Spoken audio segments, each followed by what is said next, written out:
Hello friends, welcome to my YouTube channel Sangeeta classes. तो friends, आज हम आपके लिए लाए हैं सीटेट बाल विकास के महत्वपूर्ण प्रश्नों की सीरीज, जो आपके लिए बहुत ही बेनिफिशियल होंगे। तो वीडियो शुरू करने से पहले आप इसे लाइक सब्सक्राइब करके बेल आइकन को प्रेस कर लें, आल को भी प्रेस कर लें, ताकि जो भी मैं वीडियो अपलोड करूं उसका नोटिफिकेशन आप तक सबसे पहले पहुंचे। तो चलिए फ्रेंड, शुरू करते हैं अपनी आज की क्लास।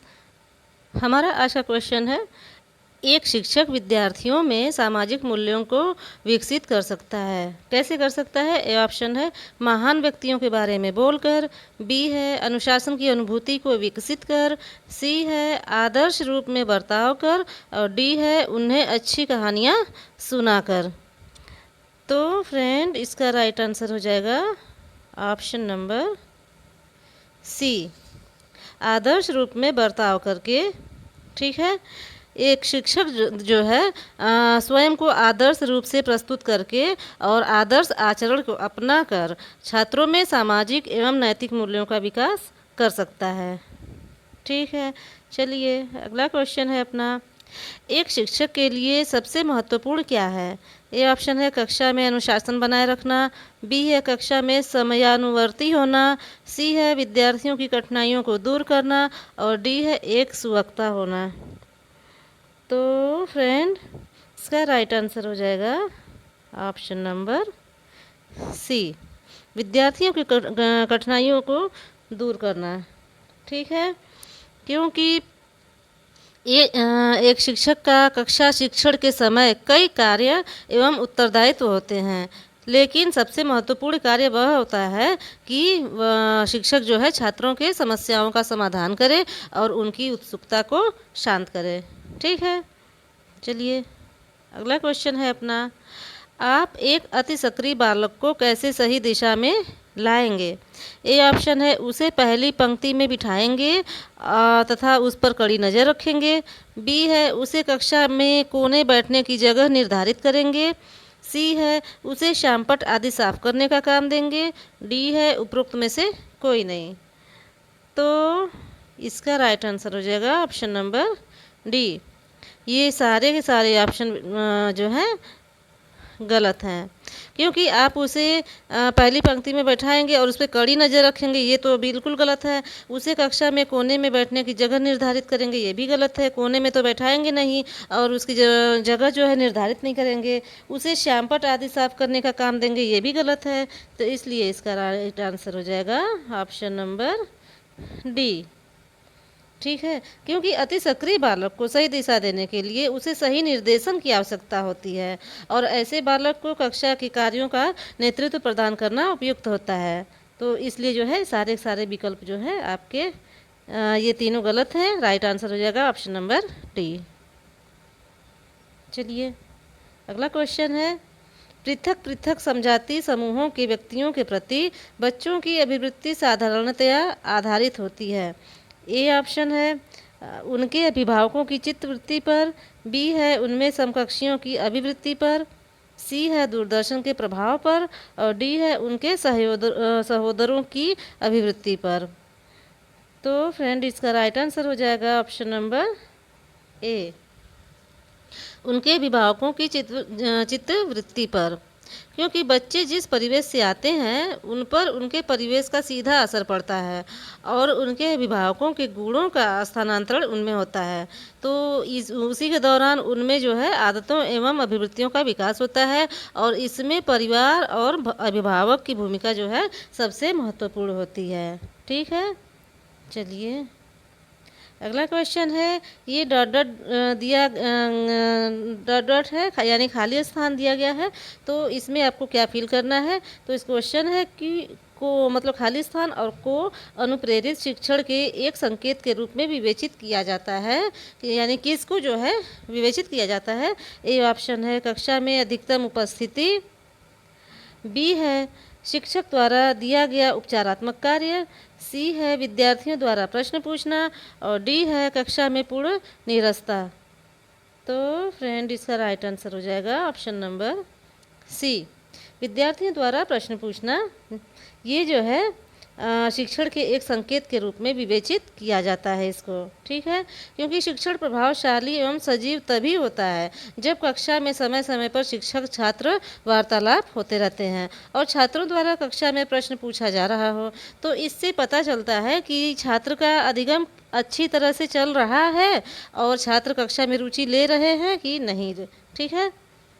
चलिए अगला क्वेश्चन है, कक्षा में विद्यार्थियों की रुचि बनाए रखने के लिए एक शिक्षक को उचित है क्या है। ए ऑप्शन है चैम्पट का प्रयोग करना, बी है चर्चा करना, सी है कहानी कहना और डी है प्रश्न पूछना। तो इसका राइट आंसर हो जाएगा ऑप्शन नंबर डी, प्रश्न पूछना। क्योंकि कक्षा में छात्रों की रुचि और उत्सुकता को बनाए रखने के लिए आवश्यक होता है कि शिक्षक जो है छात्र से पूर्व ज्ञान संबंधित प्रश्नों को पूछे और इसे जो है सामान्यतः प्रस्तावना के प्रश्न कहे जाते हैं, ठीक है। इसके लिए शिक्षक में प्रश्न कौशल का होना अनिवार्य होता है। चलिए अगला क्वेश्चन है, विद्यार्थियों को विद्यालय में खेलना क्यों उचित है। ए ऑप्शन है यह उन्हें शारीरिक रूप से सशक्त बनाएगा, बी है यह शिक्षकों के लिए काम आसान करेगा, सी है यह समय बिताने में सहायक होगा और डी है यह सहयोग एवं संतुलन का विकास करेगा।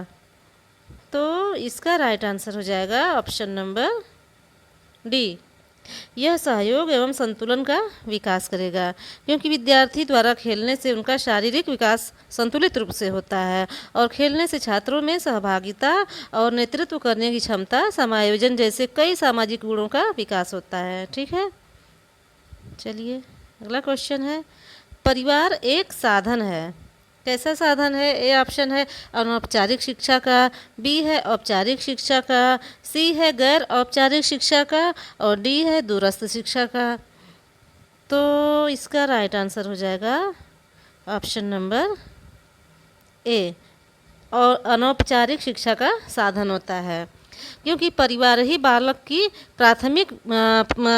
का प्राथमिक विद्यालय होता है और माता पिता को ही बालक के प्रारंभिक शिक्षक माने जाते हैं। तो इनसे प्राप्त ज्ञान जो होता है अनौपचारिक होता है और इसी ज्ञान से बालक में सामाजिक और नैतिक मूल्यों का विकास होता है, ठीक है। चलिए अगला क्वेश्चन है, आपको अपनी कक्षा में 2 मंदबुद्धि बच्चों को बैठाने के लिए बोला गया है, आप क्या करेंगे। ये ऑप्शन है उन्हें अपने विद्यार्थी के रूप में ग्रहण करने से इनकार करेंगे, बी है प्रधानाध्यापक को उन्हें किसी और कक्षा में जो कि मंदबुद्धि बालकों के लिए विशेष रूप से चिन्हित है में बैठाने के लिए बोलेंगे, सी है ऐसे विद्यार्थियों को सिखाने की तकनीकी सीखेंगे और डी है उपरोक्त में से कोई नहीं। तो इसका राइट आंसर हो जाएगा ऑप्शन नंबर सी, ऐसे विद्यार्थियों को सिखाने की तकनीक सीखेंगे, ठीक है। क्योंकि शिक्षक द्वारा सभी प्रकार के बच्चों को शिक्षा दी जाती है, परंतु शिक्षक के लिए यह आवश्यक होता है कि भिन्न भिन्न बौद्धिक स्तर के बच्चों को शिक्षा प्रदान करने के लिए विभिन्न शिक्षण विधि और तकनीकी कौशल का उनको ज्ञान हो, ठीक। चलिए अगला क्वेश्चन है, एक शिक्षक को साधन संपन्न होना चाहिए, इसका अर्थ है। ये ऑप्शन है उनके पास पर्याप्त धन संपदा होनी चाहिए ताकि उसे शिक्षण देने की ज़रूरत न पड़े, बी है उनका अधिकारियों के उच्च स्तर से संपर्क होना चाहिए, सी है उनको अपने विद्यार्थियों की समस्याओं को हल करने का पर्याप्त ज्ञान होना चाहिए और डी है विद्यार्थियों के बीच उनकी प्रसिद्धि होनी चाहिए। तो इसका राइट आंसर हो जाएगा ऑप्शन नंबर सी, उनको अपने विद्यार्थियों की समस्याओं को हल करने का पर्याप्त ज्ञान होना चाहिए। क्योंकि एक शिक्षक को साधन संपन्न होना चाहिए, अर्थात शिक्षक को उन सभी शैक्षिक गुणों कौशलों से परिपूर्ण होना चाहिए जिससे शिक्षण कार्य सुगम रूप से चलता हो, ठीक है। चलिए अगला क्वेश्चन है, बच्चों में संवेगात्मक समायोजन प्रभावी होता है। ए ऑप्शन है व्यक्तित्व निर्माण में, बी है कक्षा शिक्षण में, सी है अनुशासन में और डी है उपरोक्त सभी। तो इसका राइट आंसर हो जाएगा ऑप्शन नंबर डी, उपरोक्त सभी। बच्चों में संवेगात्मक समायोजन प्रभावी होता है क्योंकि जब उनमें इन सभी गुणों का विकास होता है। ठीक है, क्योंकि संवेगात्मक समायोजन बच्चों के व्यक्तित्व निर्माण में कक्षा शिक्षण के में अनुशासन जैसे गुणों के परिणाम स्वरूप उत्पन्न होता है। और यदि बालक कक्षा में समाज में उचित समायोजन कर लेता है तो उसमें सामाजिक गुणों का विकास संभव होता है। तो इसलिए इसका राइट आंसर हो जाएगा ऑप्शन नंबर डी, उपरोक्त सभी। ठीक है, चलिए तो फ्रेंड ये रही हमारी आज की क्लास। आपको कैसी लगी हमें कमेंट करके ज़रूर बताएं। और एग्ज़ाम करीब आ रहा है तो इसलिए आप अपनी प्रैक्टिस जारी रखें। जितनी ज़्यादा प्रैक्टिस करेंगे उतना ही ज़्यादा आपको लाभ मिलेगा। तो फ्रेंड चलते हैं और फिर से मिलेंगे आपसे जल्द ही एक नई वीडियो के साथ। हमारे साथ वीडियो पर बने रहने के लिए आपका बहुत बहुत धन्यवाद। Thank you so much.